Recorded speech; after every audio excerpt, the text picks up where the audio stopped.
Contexto económico. Las 9:28 y sí, recibimos ya a Daniel González en el Contexto Económico. Daniel, ¿cómo estás? Bienvenido, buenos días. ¿Qué tal? Buenos días, Marcela. Buenos días al licenciado Juan y a los radioescuchas de Contextos. Bueno, hoy el tema tiene que ver con comercio internacional, y es que en el Siglo de Torreón, en su sección de finanzas, titula una nota como que se temen riesgos de una guerra comercial. Este tema empieza a tener mucha fuerza a partir de la semana pasada, y es que algunas agencias, sobre todo de estas empresas financieras asesoras de crédito, estiman que las probabilidades de que Estados Unidos inicie una guerra comercial son ya del 30%, y esto generaría un efecto en el valor del dólar hasta de un 12%. Sin embargo, pues la caída del valor del dólar en el escenario internacional lo único que haría es abaratar los productos norteamericanos, generando pues beneficios para la venta de productos de aquel país, ¿no? Que es en teoría lo que pareciera ser que está buscando la política comercial en aquel país. Pero también los ministros de Economía y Finanzas esta semana, específicamente el lunes, en el marco de la renegociación de la deuda de Grecia, recordemos lo que pasó ya hace algunos años con el endeudamiento con aquel país, también hacen alusión a que no los va a intimidar este intento por comenzar una guerra comercial por parte de los Estados Unidos, y que la Unión Europea va a tomar decisiones al respecto. Y bueno, este tema empieza a adquirir fuerza ya esta semana, porque el día de antier, en el marco del Foro Económico Mundial para Latinoamérica,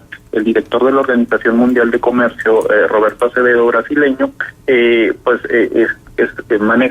manifiesta su preocupación por el efecto dominó que se puede generar en el mundo por las políticas proteccionistas que se empiezan a presentar por Estados Unidos. Recordemos que todo inicia cuando aquel país decide pues aplicar aranceles del 25% al acero y 10% al aluminio para varios de los países. Esta reunión del Foro Económico Mundial se realiza en Brasil, que es el segundo exportador de acero para Estados Unidos, y que definitivamente es de los más afectados por estas decisiones de los aranceles que está poniendo Estados Unidos. Entonces, de alguna manera se abre un conflicto comercial con Brasil, que espera dirimir esta situación a través de la Organización Mundial de Comercio, pues presentando una queja, ¿no? Ahora, además de esta situación de la que estamos hablando en este momento, la Organización Mundial de Comercio no ha tomado, desde mi punto de vista, decisiones mucho más severas para los países que están buscando, digamos que retomar este tema del proteccionismo. Y bueno, pues estamos viendo ahorita las consecuencias del dejar hacer, dejar pasar, ¿no? Y es que el conflicto con Brasil y el tema del acero no es el único que está enfrentando Estados Unidos, sino que también abre otro conflicto con la Unión con China, precisamente. Y en un tuit Donald Trump les dice que tienen que reducir el superávit que tienen los chinos con Estados Unidos por valor de $100,000 millones de dólares. Y entonces, bajo esas condiciones, se escucha a través de la Casa Blanca que se pretende aplicar aranceles a casi 100 productos chinos. Si estamos viendo los efectos que se tienen por los aranceles exclusivamente del aluminio y del acero, ahora imaginemos el conflicto comercial que se pudiera generar cuando se le apliquen aranceles a más de 100 productos chinos. Bueno, este es otro tema que debemos de tener en cuenta. Pero bueno, hasta aquí llevamos a Brasil, llevamos a China en esta política comercial que está tratando de retomar Estados Unidos, pero también tiene otro conflicto con la India, en donde los acusa de que inyectan $7,000 millones de dólares en extensiones de aranceles de impuestos a productos de acero, farmacéuticos, químicos y textiles que mandan los hindúes hacia Estados Unidos, y que esto ha generado un superávit comercial de $23,000 millones de dólares. Es decir, Estados Unidos no solo tiene un conflicto de la renegociación del Tratado de Libre Comercio con América del Norte, con México y Canadá, ya estamos viendo también el tema con la Unión Europea, estamos viendo el tema con el acero con Brasil, estamos viendo el tema de las exportaciones con la India y estamos viendo el tema también de la balanza comercial que tiene con China. Si nosotros observamos, la mayoría de estos países tienen que ver con economías emergentes, salvo la Unión Europea, y que tiene que ver con la reconfiguración en el escenario económico mundial. Me parece que esta es la parte que debemos de considerar, Marcela. Y es que claro, cuando se habla de comercio internacional, Jan Tinbergen, el primer premio Nobel de Economía, te habla de que son 4 factores por los que se van a presentar la integración económica, 2 de tipo económico y 2 de tipo político. Nosotros vamos a hablar del libre comercio a nivel mundial porque se busca ampliar los mercados, que los productos mexicanos, por decirlo de alguna manera, puedan vender a otras partes del mundo y esto mejore la condición de las empresas. Buscar la competencia y que los consumidores accedan a mejores productos más baratos y de mejor calidad. Pero en el terreno político, el tema de los acuerdos comerciales redujo los enfrentamientos entre las naciones occidentales que se presentaron a principios y a mediados del siglo pasado, como todos habremos leído alguna vez. Y bueno, esta es una condición para buscar la integración económica. Y la otra es porque trabajando en equipo, por decirlo de alguna manera, va a fomentar los lazos y la integración entre naciones. Este es, digamos, que el terreno teórico que se presenta después de la década de los 50 del siglo pasado, cuando se firma el Acuerdo General sobre Aranceles y Comercio en 1947 para fomentar el proceso globalizador en el que hemos vivido en los últimos años. Sin embargo, las decisiones económicas que estamos viendo parecen que nos van a llevar hacia un retroceso económico en materia de integración económica, de acuerdo a esta información que estamos comentando.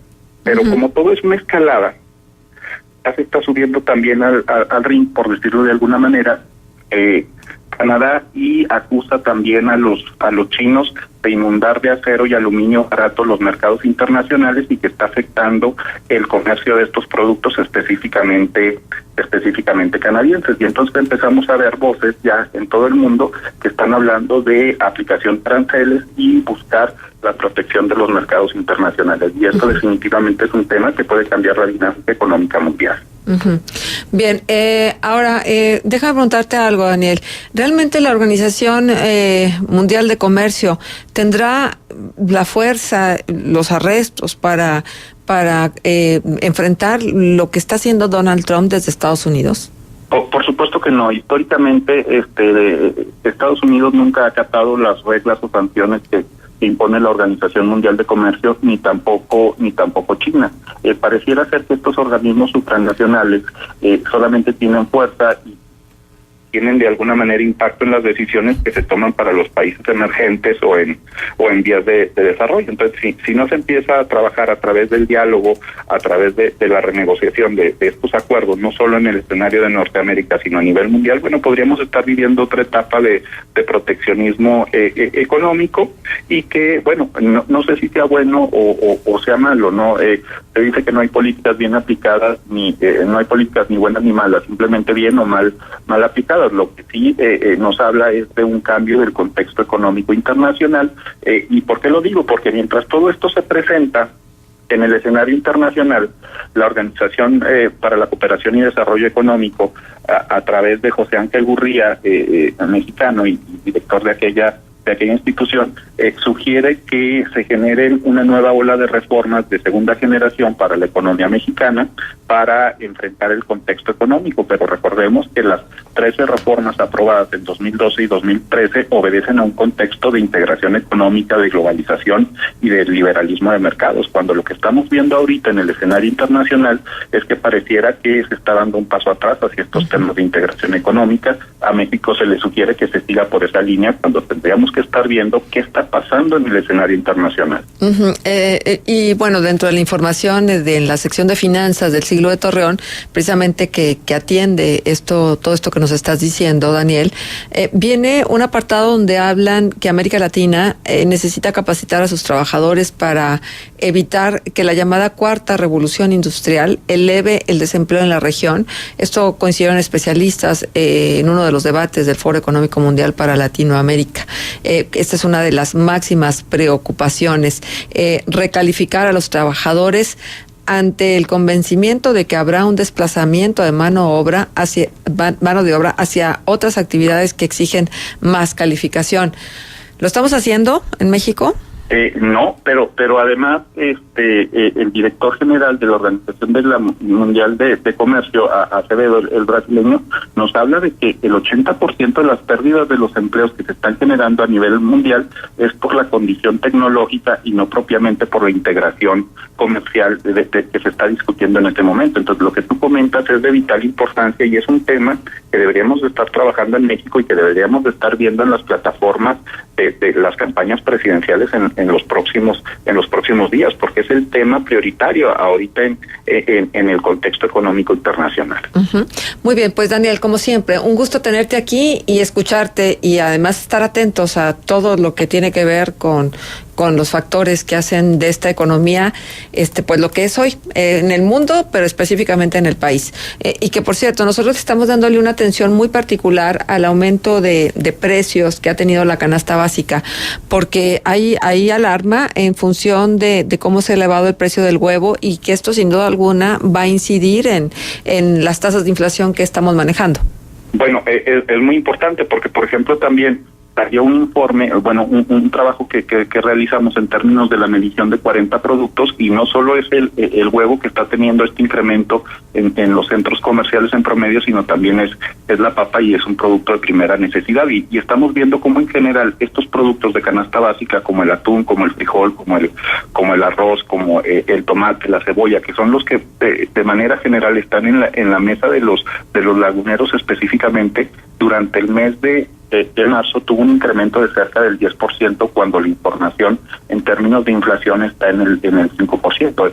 Es decir, los factores, los productos más prioritarios para los mexicanos están teniendo un crecimiento un poco más acelerado que el contexto económico y muchas veces no le ponemos atención, simplemente vemos la cifra a nivel general, pero no contextualizamos pues lo que más afecta, lo que más tiene que ver con el día a día de los laguneros, de los mexicanos. Exacto.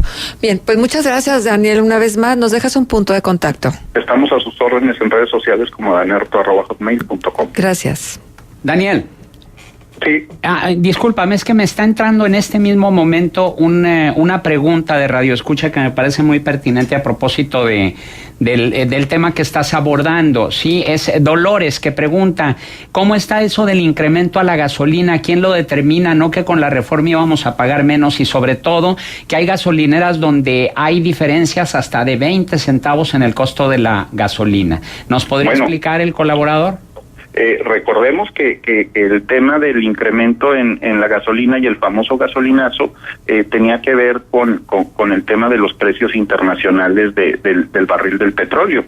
Y recordemos también que el precio del barril del petróleo, cuando se presenta este famoso gasolinazo y la liberación de los precios, estaba aproximadamente en $40 el barril. Hoy la mezcla mexicana se encuentra en los 56 dólares por barril y entonces el incremento del principal insumo para la materia prima para la producción de gasolina pues ha tenido un incremento pues ya va superior al 20% y esa es la explicación que nos dan para poder justificar estos incrementos de la gasolina, ¿no? Pero la realidad es que cuando se da el gasolinazo hubo un incremento o se le añadió el tema del IEPS, de los impuestos especiales, que son cerca de 4 pesos por cada litro de gasolina que estamos consumiendo y entonces esto tiene que ver más bien con un afán recaudatorio, me parece a mí, y que muchos pasamos por alto y no nos dimos cuenta, porque también recordemos que la reforma energética reduce o trata de reducir la dependencia de México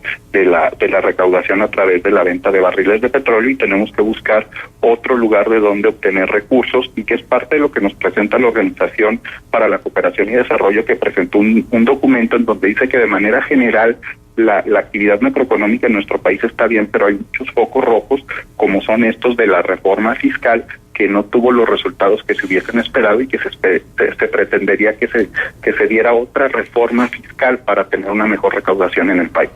Pero esta liberación de precios también se presta a abuso, ¿no? Porque yo he observado que hay gasolineras donde hay aumentos todos los días, absolutamente, sea de 1 o de 2 centavos o de 3 centavos, pero hay aumentos. Y hay otras donde pasan 10 días y no aumenta absolutamente nada. ¿A qué se debe eso? Bueno, estas son las condiciones de oferta y demanda. Si tú detectas una situación de esta naturaleza, Juan, como consumidor tienes el derecho para no ir a esa gasolinera a llenar tu tanque, ¿verdad? Eso es lo que se pretendería, y que nosotros como consumidores castigáramos a los que están tratando de inflar los precios de este producto inelástico. Pero también el tema, y que no tiene que ver con lo económico, pero que tiene que ver con la problemática de nuestro país, es con el tema del Estado de Derecho, y que en verdad estamos recibiendo producto de calidad, y el tema de los litros de a litro, y si están las autoridades sancionando a estos vendedores desleales, ¿verdad?, para los consumidores. Y entonces, en este sentido, nosotros podríamos tener un producto que se adecuara al precio que estamos pagando, y ese me parece es el tema fundamental en la economía mexicana, que nos sentimos la mayoría de las veces que no estamos recibiendo el producto que estamos pagando. Bueno, tenemos aquí otro comentario radioescucha que dice a través de correo electrónico: pero son contadas las gasolineras que muestran o tienen visibles los precios. Bueno, es que el precio viene en la bomba de gasolina. Ahí viene en la roja y la verde, trae el precio por litro, y todos lo deben traer. Sí, y se vuelve también un poco complicado para el consumidor estar checando de una gasolinera claro. a otra, ¿verdad? ¿Cuál es el precio más económico? Si hay modificaciones por centavos, ¿no? El contexto general es que el precio del barril del petróleo se ha incrementado. Nosotros estamos exportando muchísimo petróleo, siendo un país productor del mismo de muchas partes del mundo, y esto está impactando en el precio de la gasolina. Pero eso es lo absurdo en este país, que si sube el precio del petróleo, sube la gasolina. Y si baja el precio del petróleo, sube el precio de la gasolina. O sea, de ninguna forma nos beneficia a los mexicanos. En fin, Daniel, muchas gracias por tu participación. A las órdenes. Hasta luego.